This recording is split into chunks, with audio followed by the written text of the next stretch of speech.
আমাৰ ৰেচন কাৰ্ডত এতিয়ালৈকে আমি বিনামূলীয়াকৈ চাউল দি আছো। 1 অক্টোবৰৰ পৰা আমি ৰেচন কাৰ্ডত দালি দিম, চেনি দিম আৰু নিমখ দিম।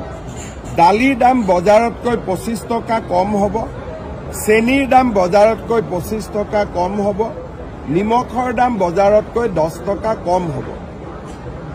5জন পৰিয়াললৈকে 1 কেজিকৈ পাব আৰু 5জনতকৈ যদি ওপৰত পৰিয়াল থাকে ৰেচন কাৰ্ডত তেওঁলোকে 2 কেজি পাব। অৰ্থাৎ 5জনলৈকে 1 কেজি, 6জন হলে তেওঁলোকে 2 কেজি পাব।